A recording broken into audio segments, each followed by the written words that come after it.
Сегодня проповедь будет. Интересная история, как эта проповедь родилась.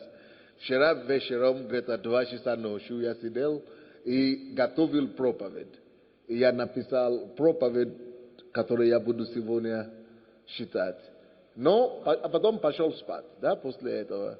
И уже просыпался от того, что где-то 4 часа утра диктовка мне идет. Бог мне проповедует во сне. Эта проповедь, которую Бог мне проповедует, совсем отличалась от той проповеди, которую я готовил.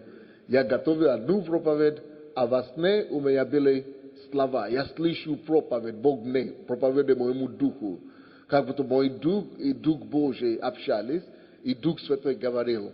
И я проснулся, и я повторяю эту проповедь, которую Бог мне считал. А потом это 4 часа, я только 2 часа поспал, я пошел опять лег, продолжить спать.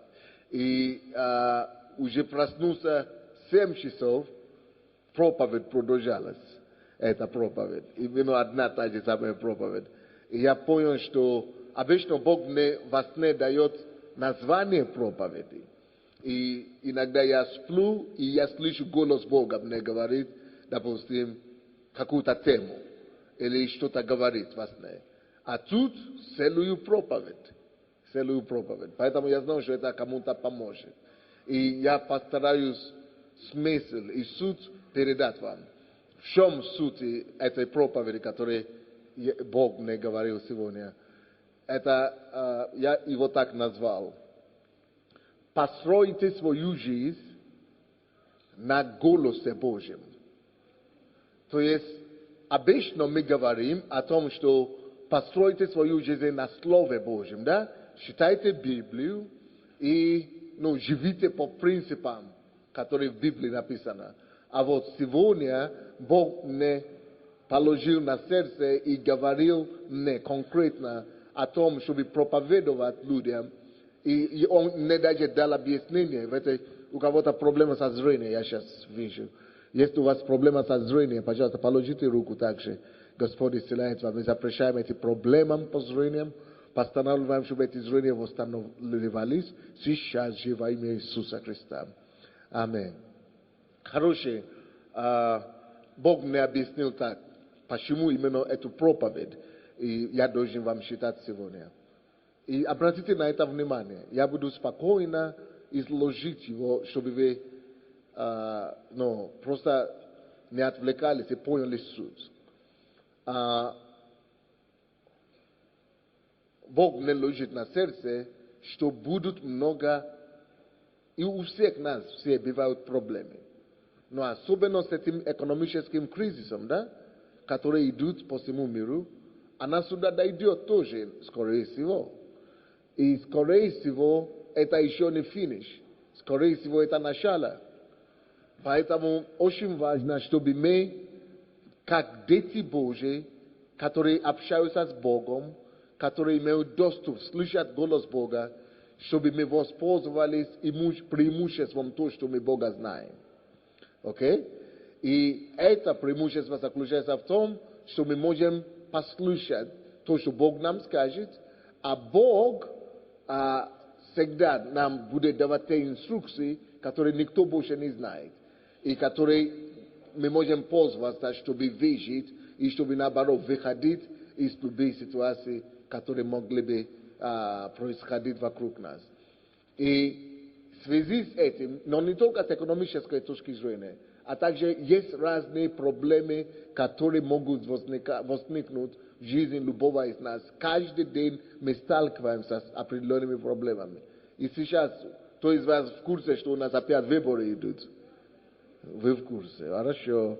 Поэтому выборы будут. А во время выборов также есть много провокаций.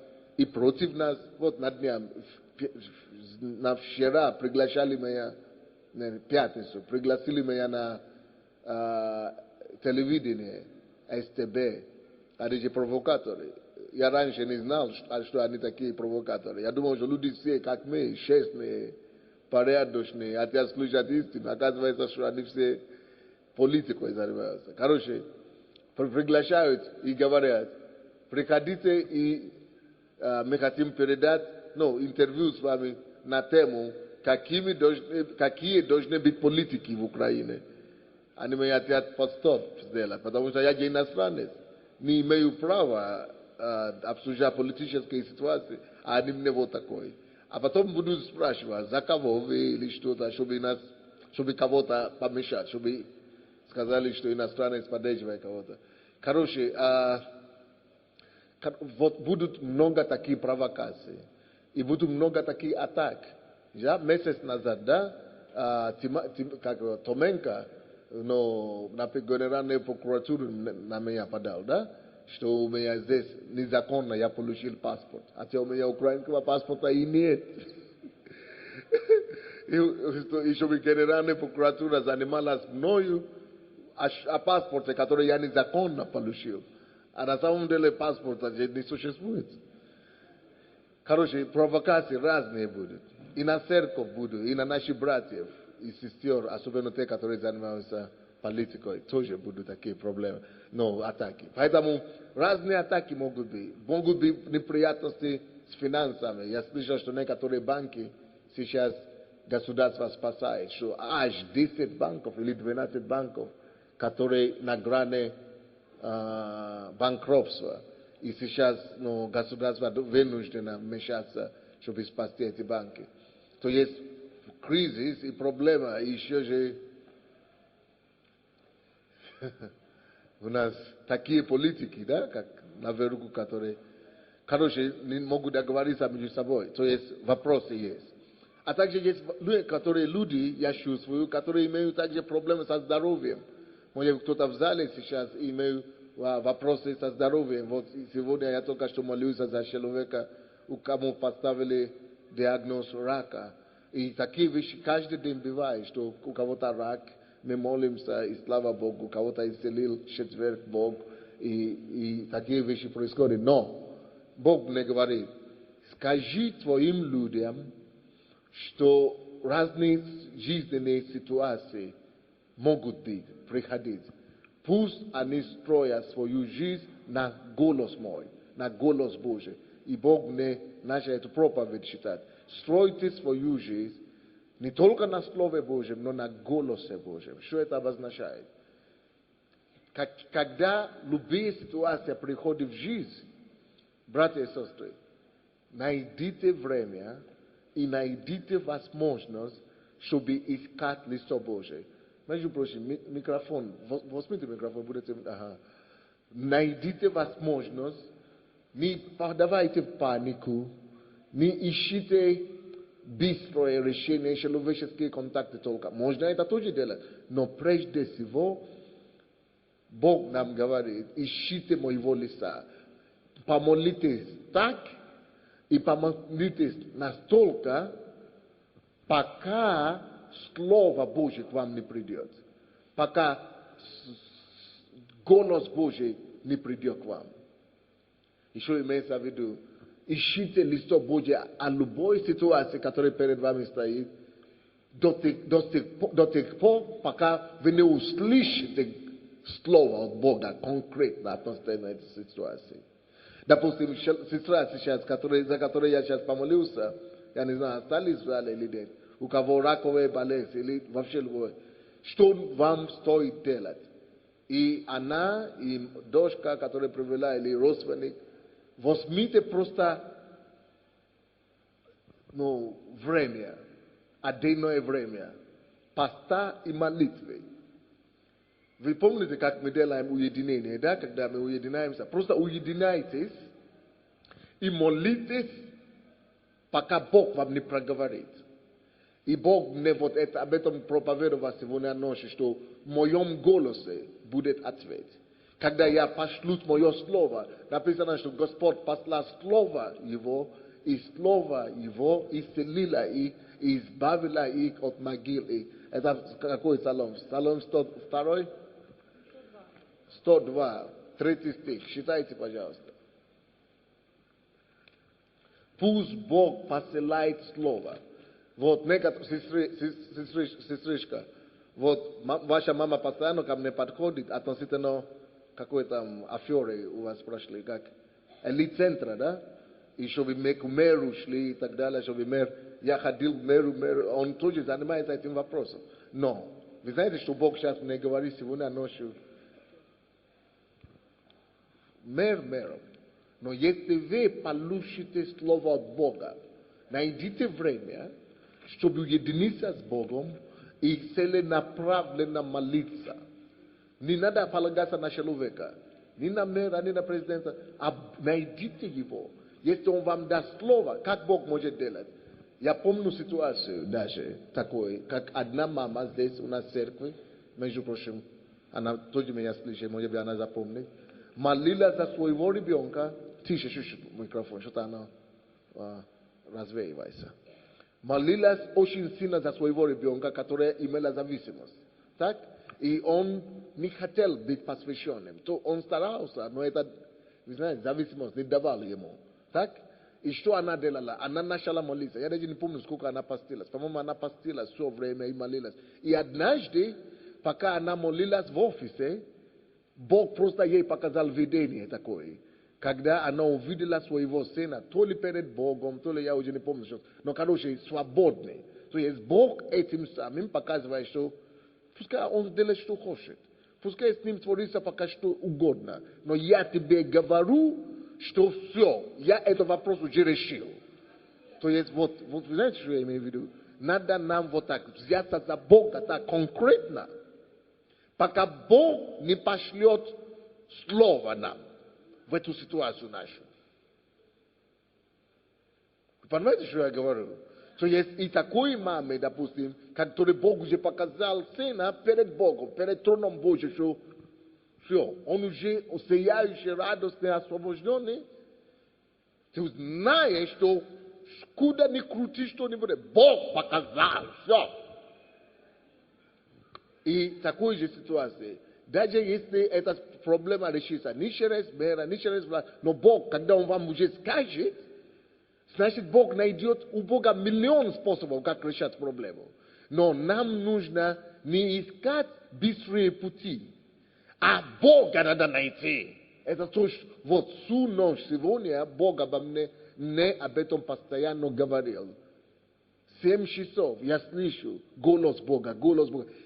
Пусть люди ищут голос Бога. Бог проговорит ваши данные ситуации. Вы помните, я вам расскажу мою историю тоже. Помните, когда мы были в Королево, и на меня угрозы шли, да? И они хотели меня устранить и так далее. И прислали угрозы и так далее. И я взял пост и решил молиться и поститься, пока не будет выход. Я должен получить мир на сердце. Бог по-разному говорит. Но тут я только что взял пост, первый же день. Я хотел поститься, может быть, 20 дней или 40 дней. И первый же день я молюсь и говорю: Господи, как это так? Я твое дело, имею отец убить. И ясно мне пришло на сердце такое, что слушай, кто тебя сюда прислал? Я говорю: ты, Господь. Если это я, кто тебя сейчас угрожает? Я говорю: вот эти люди угрожают. Это же не я тебя угрожаю. Они тебя не прислали, они тебя не смогут устранить. Пока мою работу, ради чего я тебя сюда послал, не совершится, тебя никто не устранит. Первый день он говорит: иди кушай.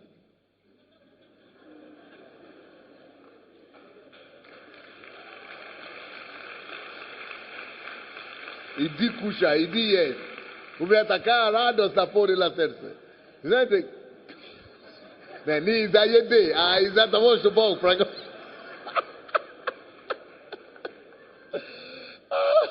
Не из-за еды, конечно, но из-за того, что Бог от тебя проговорил. Он, оказывается, что он в курсе, что я проблем. И что он так заинтересован в решении моих ситуаций. Вот что нам нужно. Иногда это не слова ты слышишь. Иногда это не видение такое, как картину ты видишь. Иногда ты просто мир наполняет твое сердце. Иногда это радость. Вот, допустим, на дне вот у меня была ситуация такая с членами церкви. Ну, вы знаете, постоянно у меня разборы, да? Люди ко мне, я арбитр. Люди создают свою проблему, они между собой что-то делают, а потом я должен всегда вмешиваться в это. Короче, вот такой подобный разбор, я знаю, что это будет грязно. И когда они сталкиваются, они сходятся, они без меня сходятся. А когда расходятся уже, я должен быть там. Короче, не важно. Но это пасторская работа. И я молюсь целый день и говорю: Господь, помоги мне вырулить эту ситуацию. И молюсь целый день, молюсь. Как? Потому что оно может стать очень плохо. А потом в конце дня, когда я уже готов ехать сюда, уже одеваюсь, у меня порвалось, как из источника, когда бьешь, это колодец. Как из источника. Какая-то песня пришла мне в ум. В дух. Даже не в ум пришел, а в дух. Изнутри меня, как из воды, как фонтан. Я начал петь эту песню. Радостную песню. Я даже вспомню, что это даже песня есть в моем компьютере. Включи компьютер, включи песню. Стал танцевать сам себе дома. Потому что я понял, что Бог мне что-то хочет говорить. Что этот вопрос не надо задавать. Он уже решил. И когда я сюда приехал, так эта встреча не состоялась, не надо, уже не будет. Бог решил этот вопрос по-своему вообще. Не надо вообще было вмешаться туда или вмешиваться, или разбор сделать. Не надо было никакую историю, никакой выслушать, рассказывать. То есть Бог по-разному подсказывает. То есть, когда это песня, радость, то у меня переживание было на сердце, то вдруг радость, чего танцевал, радоваться. Это потому что Бог уже говорит тебе, что Он уже решил. Вы понимаете, что мы говорим, да? То есть, и Бог мне сейчас говорит, что научи людей цепляться за мной вот так.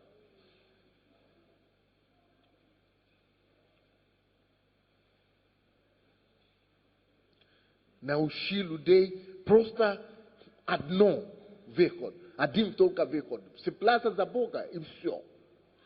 И просто получить слово от Него. Это как у нас одна сестра, и это нужно для молодых девушек, сестер и братьев. Одна сестра наша здесь, она молодая такая была, и пришла в церковь, она жила в гражданском браке, да? И, пришла в церковь, конечно, она заявила мужчине, что она не может жить больше в гражданском. Он ушел, бросил ее, не хотел жениться, и потому что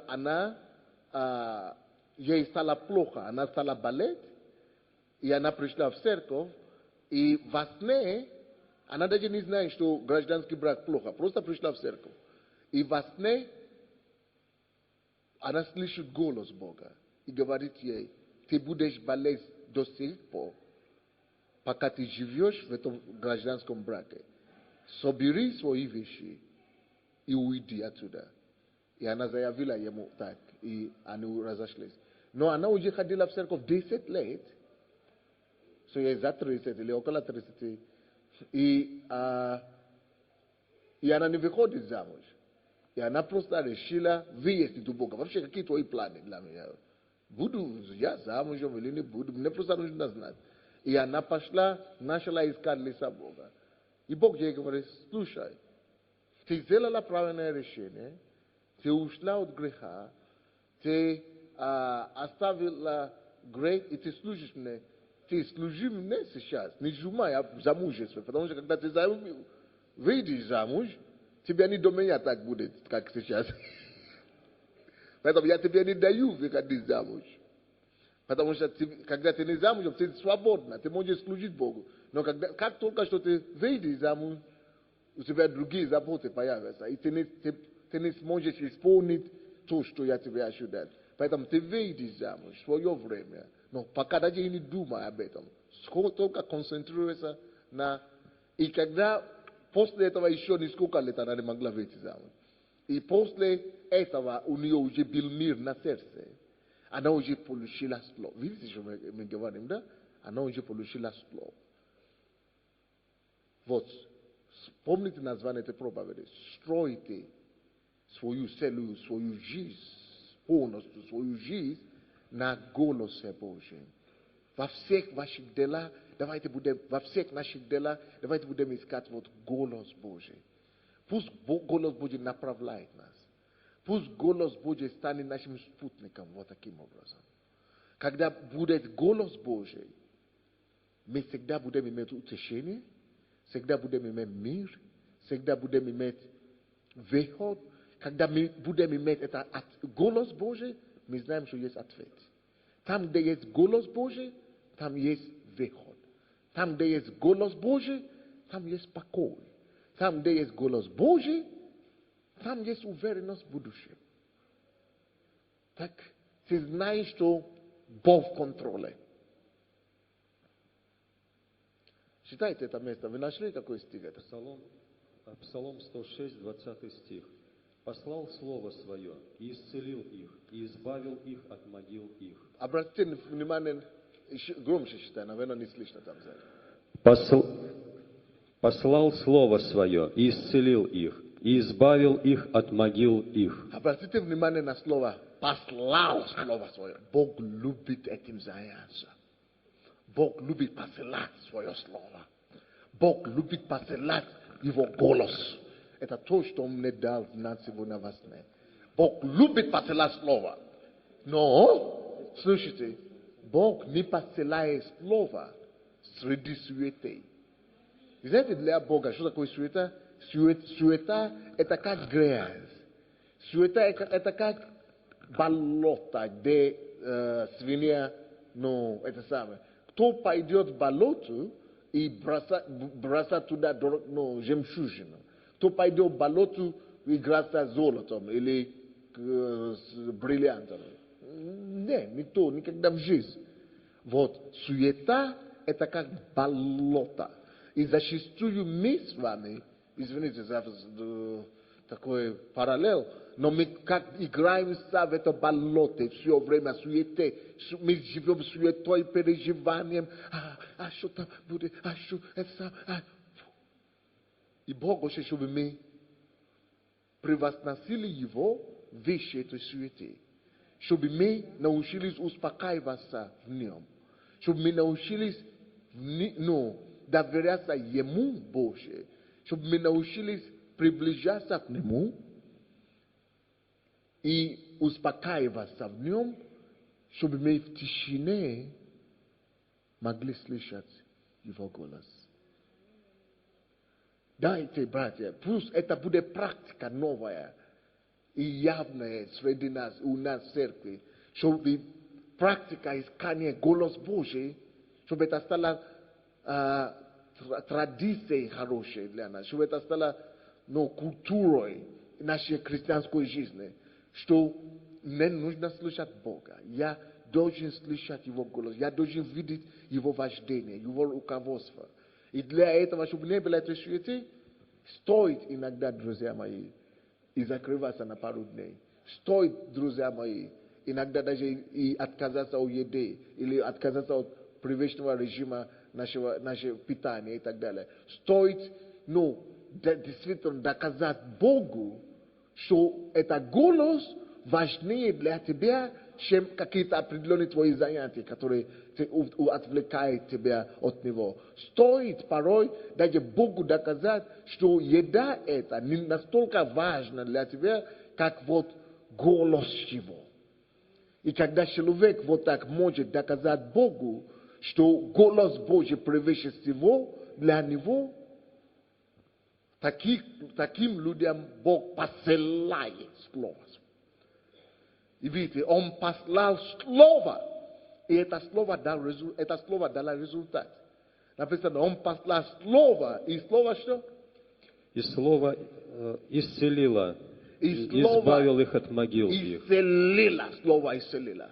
А потом слово избавило. То есть, как только, что голос Божий придет в нашу ситуацию, вот все, что сейчас вас мучает, братья и сестры, слушайте, все, что сейчас вас беспокоит, да?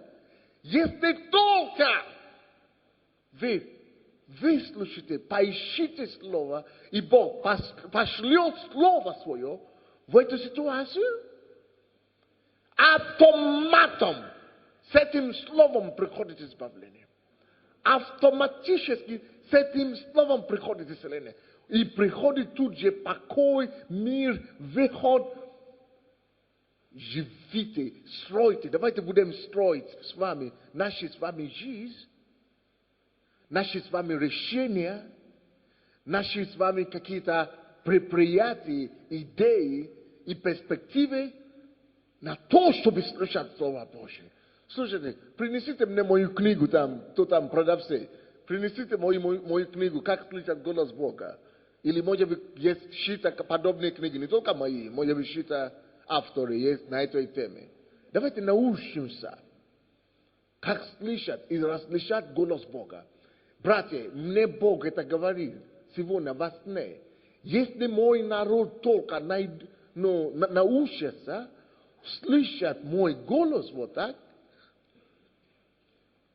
да, если мой народ только научится слышать мой голос вот так, то ради чего, из-за чего они плачут, меньше будет слез,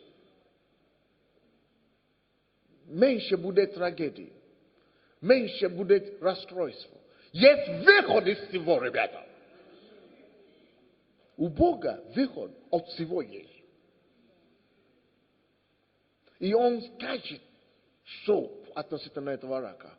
Он скажет, что относительно этой ситуации. Он скажет, что относительно этого. Даже я вам скажу такое. Даже если вы переживаете семейный кризис, и ваш муж ушел к соседке, потому что у меня была такая история. Давайте я вам расскажу. Вот женщина из нашей церкви здесь ходит сюда. И муж пошел, ушел от нее. И приходит и говорит, я тебя люблю, но я больше не люблю. Я люблю больше вот какого-то там появилось. И, короче, и суд. Это случилось, что она начала переживать. Она же не кушала, да? Ну, потому что не могла депрессия пришла. Она не могла не кушать, ничего. Похудела на то ли 10 или 20 килограмм. То есть она, пускай сидит, что не отвлекайте меня. То есть она похудела на 10 или 15 килограмм, то ли 20 килограмм. Я говорю, пускай живет своей жизнью. Но она говорит, не могу. Я говорю, хорошо, вы же не кушаете все равно. Давайте объявите пост. Будете молиться вместо того, чтобы переживать. Потому что она начала болеть и так далее. Не может работать, не может выйти из дома. И она взяла за постом, начала молиться. Я говорю, Бог должен что-то делать. Бог должен что-то сказать. Слушай, Реда, оставьте, давайте я буду проповедовать.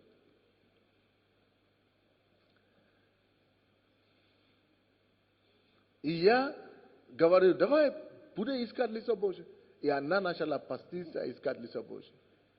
И Бог дает ей слово.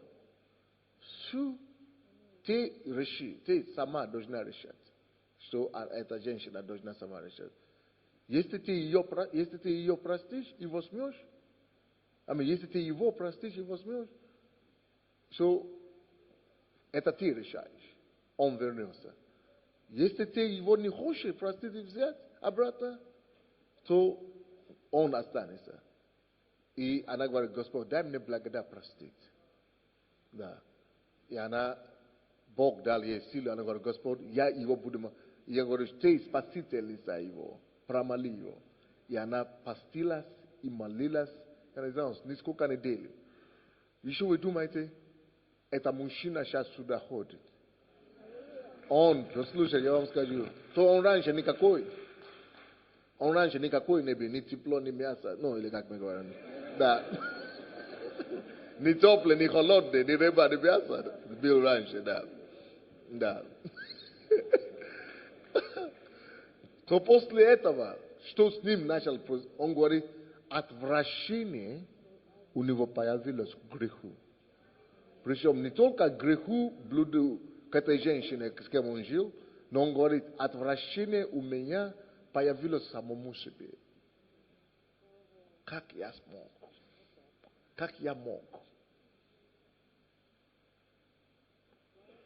Женщина, которая со мной прошла, потому что ему уже было по 50 лет, которая прошла воду и это самое, как и огонь. Огонь и...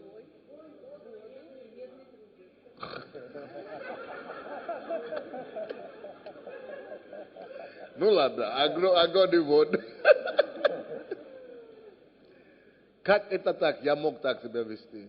И вы знаете, она промолила его и спасла эту ситуацию. И они теперь сами проходят, преподают, рассказывают людям о их истории. Потому что она смогла не только скорбеть. Все скорбеть могут. Все могут скорбеть. Но, чтобы стать выше скорби, и стать перед Богом, и стать ходатаем, и начал просить Божье вмешательство, чтобы Бог вмешался и проговорил в эту ситуацию. Бог дал ей инструкцию, что делать и как решать вопрос. Поверьте мне, на все у Бога есть уже ответ.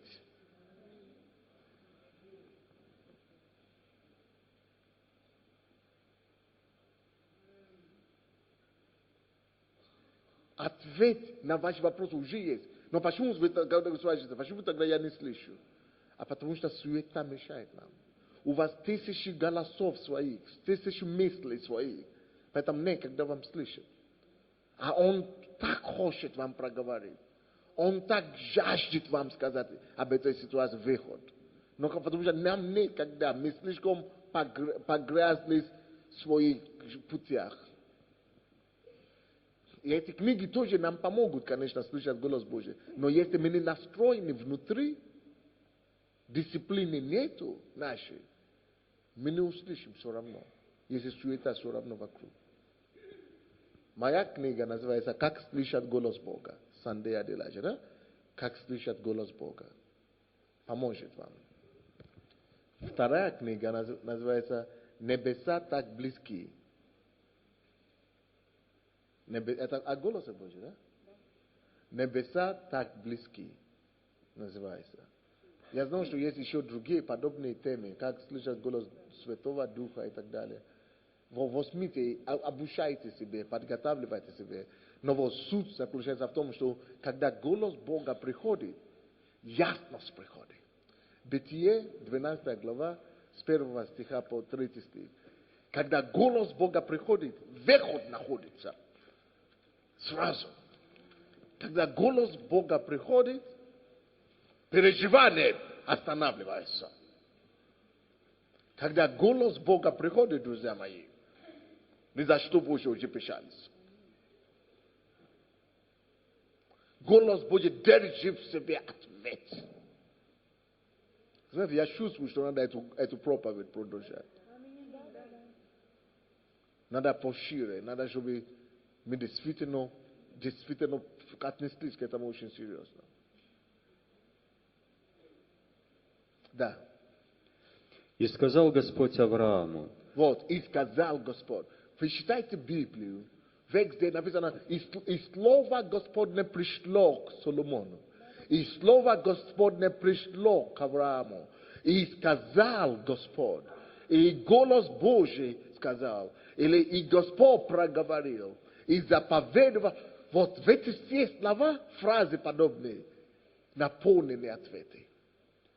Я помню, когда была какая-то ужасная передача о нас, обо мне здесь в Украине. И Генеральная прокуратура уже сказала, что все, выдворяем Сандей с Украины. И они уже мной занимались уже все. И мы молились. И я молился, дома сидел. И из Библии, я просто считаю. И вдруг обыкновенные местописания стало как для меня живыми. Вы знаете, как бывает иногда? Как живые стали. И я читал истории земли обетованной. И Бог мне говорил, тебе не только не выгонят, это станет твоей землей обетованной. Представляешь, что Бог творит? Тогда я знал, что это дело губернаторной прокуратуры умерло. Уже все, смерть его. И тогда, Бог побудил сердце как раз Леонида Михайловича. Он говорит, давай подадим на них на суд. Я говорю, мне сказали, вы с ума зашли. На суд, на генеральную прокуратуру никто не подает. Они наоборот возбуждают. Представляете себе, какой-то Сандей подает на суд, на прокуратуру, чтобы они обосновали. То меня говорят, что я наркотики продаю или закрываю. Представляете, что есть? Я говорю, докажите. Они не могли доказать, сами закрыли суд. Ну, не, замяли это дело. Ну, ничего, давайте мировую угоду. Потому что нет фактов. Люди просто придумывают, что хотят. Но Слово Божье есть источник все. Слово Божье есть источник изначально. Если вы получите Слово, Бог потом найдет и проповедника, и пастора, и президента, и депутата. Бог потом засыпет сердце кого-то, чтобы помогли вам решить этот вопрос. Но сначала надо с Богом решить этот вопрос. Бог, Он в состоянии цеплять сердце кого угодно. Потому что сердце царей в руке у Бога. Но сначала нам с вами надо получить Слово. Надо услышать голос Божий. И в этой кризисе экономическом и так далее, это не кризис для Бога. Если ты получишь Слово, Он тебя с этой долины возьмет и поставит еще на горе. На вершине горы.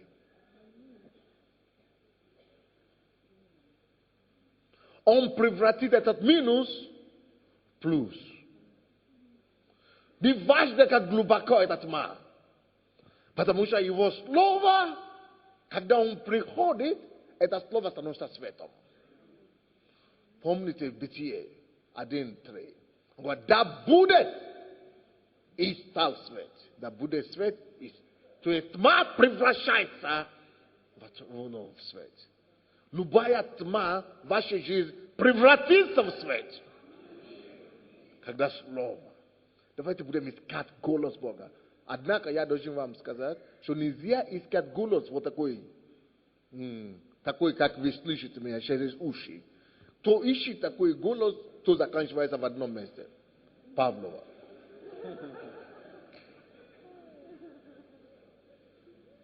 Потому что Бог, Он не материал, Он не физический человек, поэтому Он не говорит, Он не использует физические органы, чтобы общаться с нами. Он есть Дух. И Он будет общаться с нами на уровне Духа, прежде всего.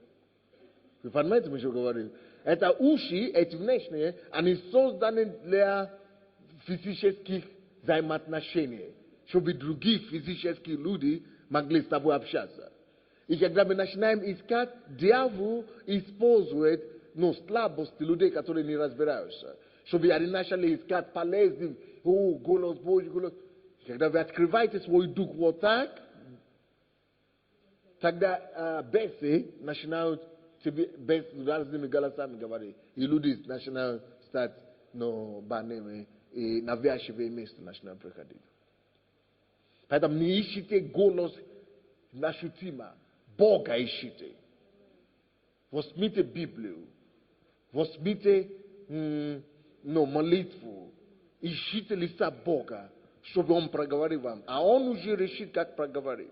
Иногда Он проговорит просто через внутреннее состояние. Иногда видение может дать. Иногда вообще голос какой-то может прийти к вам изнутри.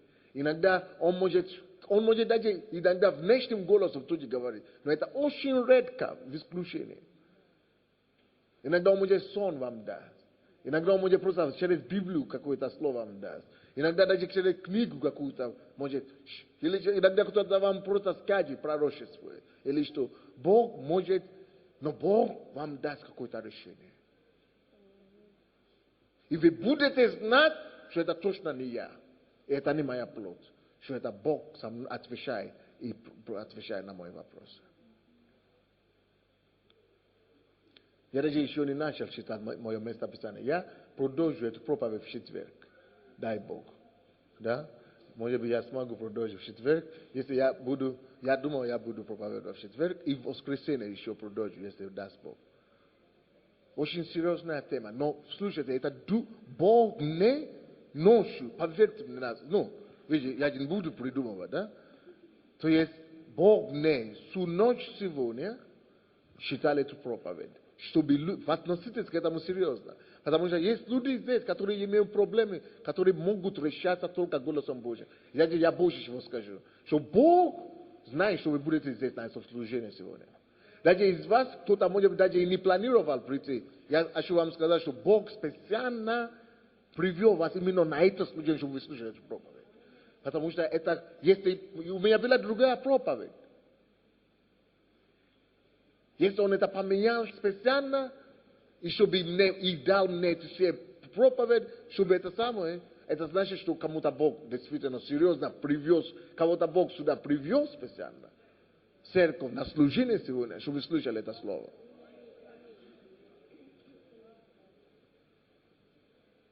Находите время, ищите лицо Бога и требуйте слова. Ищите слово от Бога. И вы увидите Его голос. Оно раздавит горы. Ваша горе станет равниной. Во имя Иисуса Христа. Может быть, действительно, есть пару человек, которые бы хотели рассказать за свою ситуацию. Аллилуйя. Когда Бог вложил желание иметь ребенка, и уже как бы проходило время, я просто спросила: Господь, когда это будет? И я в духе получила, что у тебя родится сын, и будет Елисей. И у нас действительно сколько вам уже было лет? Ну, мне уже было 38. Разница у нас между детьми 17 лет. У нас дочери сейчас 24 года. И сыну, которому 7 лет. И действительно родился И действительно родился сын. Мы назвали его Елисей. И, то есть, а УЗИ показывала двойня. Первая УЗИ, вторую УЗИ показывала девочку. Но я говорю: Господь, ты сказал, что будет сын. Молодец. У меня был такой сон. Однажды я видел сон. Что я пришел после работы, увидел, что в квартире, где я жил, беспорядок. И я начал во сне... Что с квартирой? Беспорядок. Как? Беспорядок. Беспорядок. Беспорядок. И во сне я начал молиться. В Псалом 22. Господь пастырь мой. Я не закончил вот эта молитва, и я увидел, что в комнате порядок вернулась. И через несколько времени в моей жизни стала такой тяжелой ситуации, и я держался за Господа. И всегда я вспомнил вот этот псалом. И в конце концов все было решено. Окей, wonderful. Молодец. То же самое, как пастор рассказывал, что надо слышать голос Бога внутренний, да? А я думаю, как бы физический голос услышать Бога. Бог, поговори со мной, как ты говоришь. И как-то ночью только слышу, так среди ночи только голос «люблю». Но я не понял, думал, что он шутит или что-нибудь, ничего не могу понять. Короткое слово одно «люблю». Я говорю, что это за короткое выражение? Если это ты, Бог сказал, подтверди. Бог не льет воду. Не льет воду. И он второй раз, второй раз сказал «люблю». Все, в этом слове все сказано. Все, следующее. Здравствуйте. Вы знаете, только когда я пришла первый раз в церковь, 8 лет назад где-то, у меня была сложная операция, после операции полгода была высокая температура, меня кидали из клиники в клинику, никто не мог определить даже диагноз. Почему? Когда мне в очередной раз написали простыню лекарства и отправили в септический центр, я поняла, что я оттуда уже не выйду. Заперлась дома и 1,5 месяца просто не выходила. Вот медленно человек умирал, не ел, уже перестал, извините, ходить в туалет сам, это за подробности.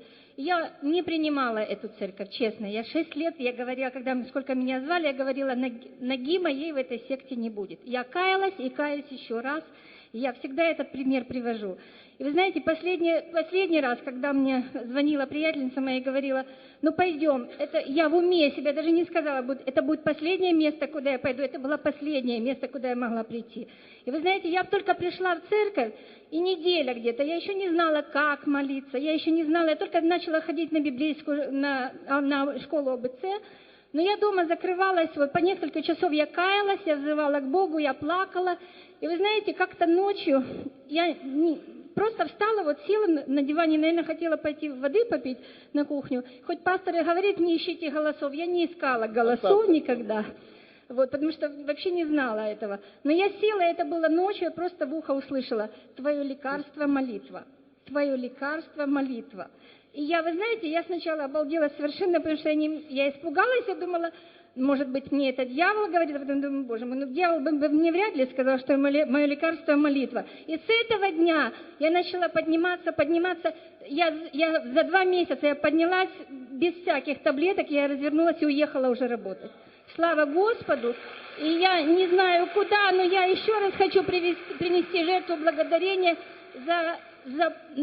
просто за Божью милость в моей семье, в моей жизни. Спасибо, Господь, я люблю Тебя.